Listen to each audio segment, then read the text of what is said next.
Guys আসসালামু আলাইকুম, সবাই কেমন আছেন? আশা করি সবাই ভালো আছেন। আরেকটি ভিডিও নিয়ে আপনাদের মাঝে আসলাম।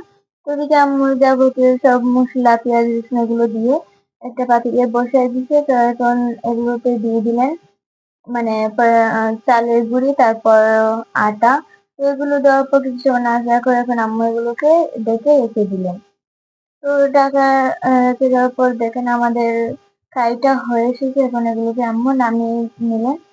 ঠান্ডা হওয়ার জন্য কিছু সময় রেখেছিলেন, তাও গরম রয়ে গেছে। দেন এবার এগুলোকে আম্মু বসে পড়লেন মানে বেলার জন্য। তো আমাদের খাট বেলানোর মধ্যে খাটটা কিন্তু একটা নষ্ট হয়ে গেছে, আর কিনাও হয় না, যার কারণে এখন মানে বোর্ড দিয়ে এখন বানাইতে হচ্ছে। দেন একটা স্টিলের গ্লাস দিয়ে আম্মু এখন সবগুলোকে সমান সমান করে বৃত্ত আকারে বানিয়ে নিচ্ছেন।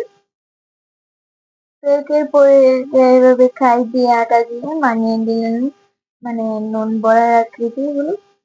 তো নুন বড়া গুলো মারানো হয়ে গেছে। তো আমরা কিন্তু প্রায় সময় এভাবে নুন বড়া বানাই থাকি। তো প্রায় সময় না বলতে গেলে প্রত্যেক বছর ঈদের সময় আমরা বানাই। তো যেহেতু কালকে ঈদ, তাই আজকে নুন বড়া গুলো বানানো হচ্ছে। যখন আম্মু সকাল থেকে বসে পড়লো নুন বড়া গুলো বানানোর জন্য। দেন এদিকে আম্মু বাহিরে এসে চুলায় মানে পরিমাণ মতো তেল দিয়ে এখন নুন বড়া গুলো একের পর এক ভেজে নিচ্ছে।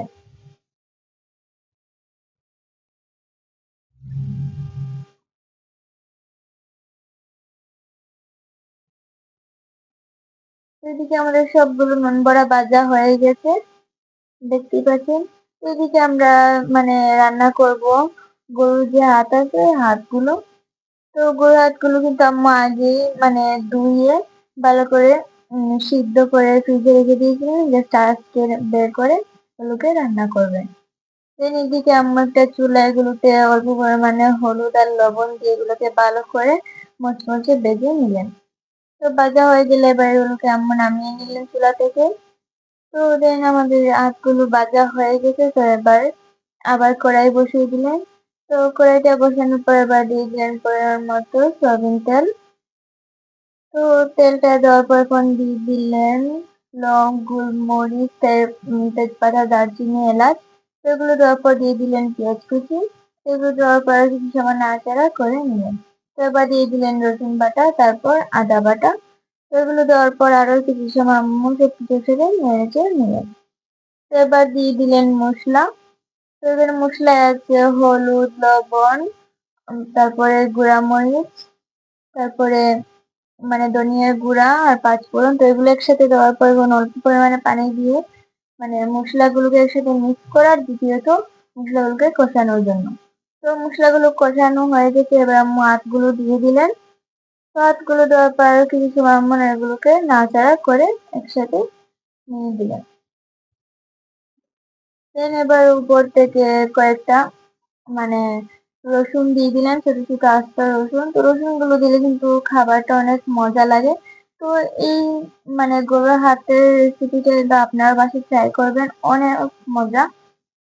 তো এগুলো কিছু সময় ডেকে রাখার পর দেন আমাদের অনেকটা হয়ে এসেছে। দেন আম্মু আরো কিছু সময় নাড়াচাড়া করে নিলেন। তো এবার দিয়ে দিলেন পরিমাণ মতো পানি।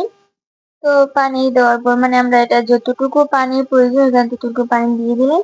তো দেওয়ার পর দিয়ে দিলেন জিরার গুঁড়া। তো জিরার গুঁড়া দিলে কিন্তু খাবারটা অনেক মজা হয়, মানে স্মেলটা অসাধারণ আসে। দেন এগুলো দেওয়ার পর কিন্তু প্রচুর পরিমাণে স্মেল আসছে। এবার আমার এগুলো কিছু সময় নাড়াচাড়া করে আর ডেকে রেখে দিলাম। দেন এদিকে আমাদের গরুর হাতের রেসিপিটা তৈরি হয়ে গেছে। তো দেখতেই পাচ্ছেন দেখতে কত সুন্দর লাগছে, খেতে কিন্তু আরো বেশি মজা। এবার আমি বসে পড়লাম খেতে। আবার এদিকে দুপুরও হয়ে এসেছে, তাই আমি লেম্বু দিয়ে ভালো করে খাচ্ছি। আর আপনার তাড়াতাড়ি ভিডিওটি মানে কমেন্টে বলে যাবেন আজকে ভিডিওটি কেমন হয়েছে। আর আজকে ভিডিও পর্যন্ত, আল্লাহ হাফেজ।